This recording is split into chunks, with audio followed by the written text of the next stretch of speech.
Welcome back to your own YouTube channel H for Hindi 121। Spot the error या फिर sentence improvement के total 8 statements हैं, इनको करेंगे आज करेक्ट। देखेंगे इसमें मिस्टेक क्या है और क्यों वो बात गलत है। और साथ साथ आपने क्या करना है, सब्सक्राइब, लाइक और शेयर, तीनों चीज़ें बेहद ज़रूरी है।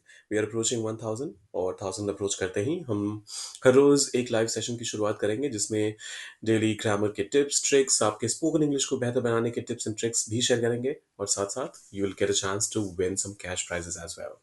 करते हैं शुरुआत। वह कल मीटिंग में अनुपस्थित था, वो या फिर वह कल मीटिंग में एब्सेंट था। अब देखिए, इसे जब कहना हो इंग्लिश में तो अक्सर लोग कह देते हैं he was absent in the meeting yesterday. लेकिन क्या ये ग्रामेटिकली करेक्ट है? The answer is no.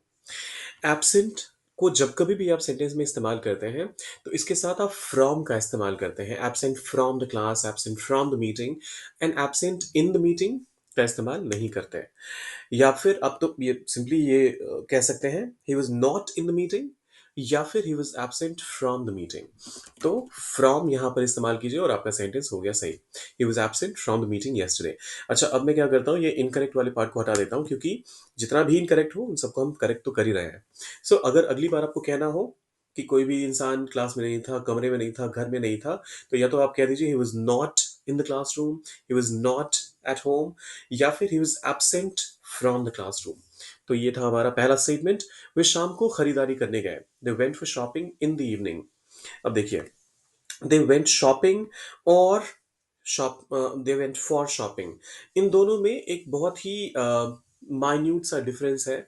सबसे पहली चीज कि अगर आप कोई भी शॉपिंग करने के लिए जाते हैं तो आप उसके साथ कोई प्रपोजिशन अलग से नहीं लगाते। दे वेंट फॉर शॉपिंग की जरूरत नहीं है, दे वेंट शॉपिंग।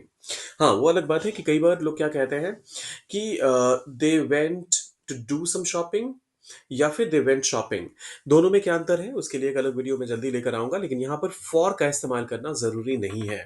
वो इस शाम को खरीदारी करने के लिए गए, ये वाला सेंस आ रहा है हिंदी में, इसलिए लोग अक्सर फॉर का इस्तेमाल कर लेते हैं, लेकिन यहाँ पर फॉर की जरूरत नहीं है।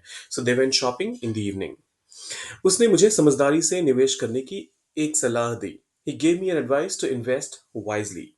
अब ये देखिए, एडवाइस यहाँ पर एक नाउन के तौर पे इस्तेमाल हुआ है, और या तो आप कहिए अ पीस ऑफ एडवाइस, एक सलाह के लिए। सो एन एडवाइस कुछ नहीं होता, आप एडवाइस को काउंट नहीं कर सकते, किसी की सलाह को आप काउंट नहीं कर सकते, ये अनकाउंटेबल नाउन में आता है। तो या तो आप कहिए piece of advice, he gave me a piece of advice, या फिर he advised me to invest wisely. दोनों ही तरीके सही हैं, आपकी मर्जी है, आप इनमें से जो भी आपको बेहतर लगे आप इस्तेमाल कर सकते हैं। इसको या तो वर्ब के तौर पे इस्तेमाल कर लीजिए, he advised me to invest wisely. हाँ, ये ध्यान रखिएगा कि अगर वर्ब के तौर पे इस्तेमाल करेंगे तो ये सी ना होकर एस हो जाएगा। तो एडवाइज, उसका प्रोनाउंसिएशन भी हो जाता है एडवाइज, ऑलमोस्ट ज साउंड आता है। तो ये रहा हमारा तीसरा statement, he advise me to invest wisely या फिर give me a piece of advice to invest wisely. उनमें से प्रत्येक कार्य के लिए जिम्मेदार है। Each of them are responsible for the task. ये बहुत कॉमन मिस्टेक है और ये बहुत स्ट्रॉन्ग एरर भी है। आपको ये समझना पड़ेगा कि जब आप कहते हैं उनमें से प्रत्येक, तो हर एक को आप रिस्पॉन्सिबल ठहरा रहे हैं अलग अलग, इंडिविजुअली। आप ये नहीं कह रहे कि कलेक्टिवली उनकी रिस्पॉन्सिबिलिटी बनती है। हर एक इंसान की रिस्पॉन्सिबिलिटी बनती है जब आप कहते हैं, तो हर एक इंसान जो है वो अपने अपने हिस्से के लिए जिम्मेदार हो जाता है।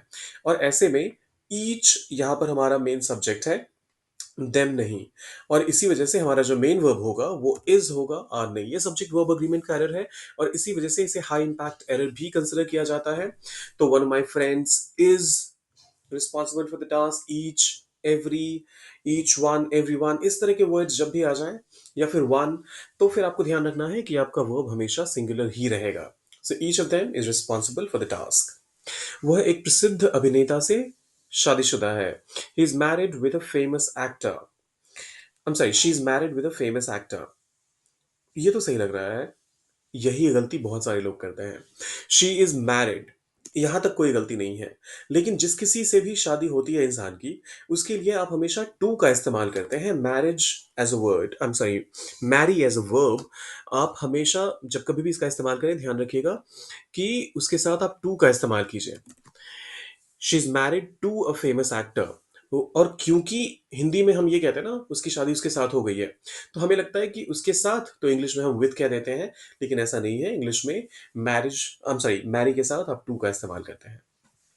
सो she is married to a famous actor. मैं आज खुद को बहुत थका हुआ महसूस कर रहा हूँ। I am feeling my self very tired today. I am feeling my self कि यहाँ पर कोई ज़रूरत ही नहीं है। फील रिफ्लेक्सिव वर्ब नहीं लेता, sorry, reflexive preposition, I am so sorry, reflexive pronoun अपने साथ नहीं लेता है। इसकी आवश्यकता ही नहीं है। जब आप कहते हैं आई एम फीलिंग, तो ये आप किसी और के लिए कर ही नहीं सकते। मान लीजिए आप कहते हैं आई एम कुकिंग, तो उस केस में आप किसी और के लिए कुक कर सकते हैं।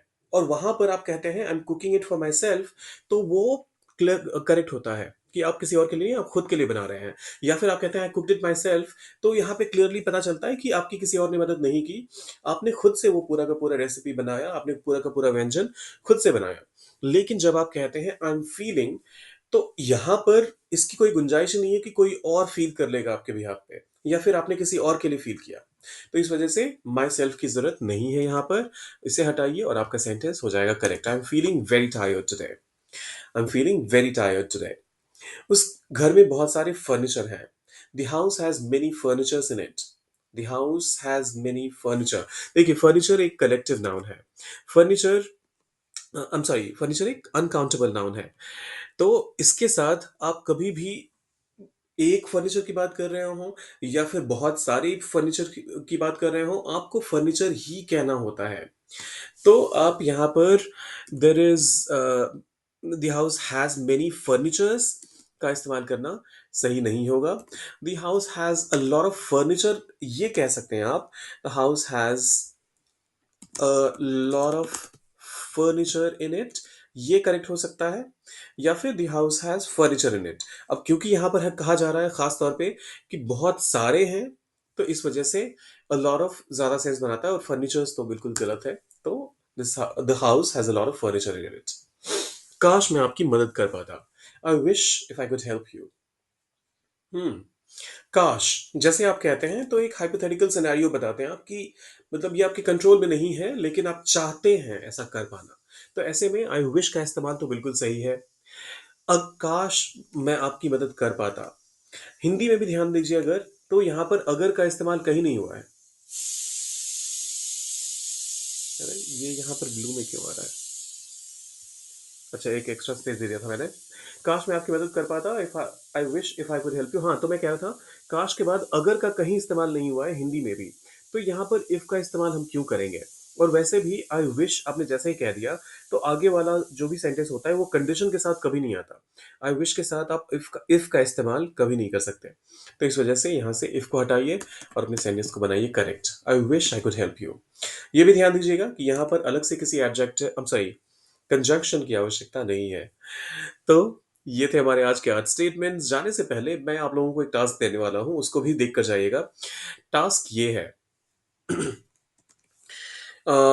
I bought a lot of furnitures from IKEA। IKEA एक स्टोर का नाम है। तो अब इसे करना है आपने करेक्ट, और डालना है कमेंट बॉक्स में, और जाने से पहले सब्सक्राइब, लाइक और शेयर करके जाना है। मिलते हैं जल्दी।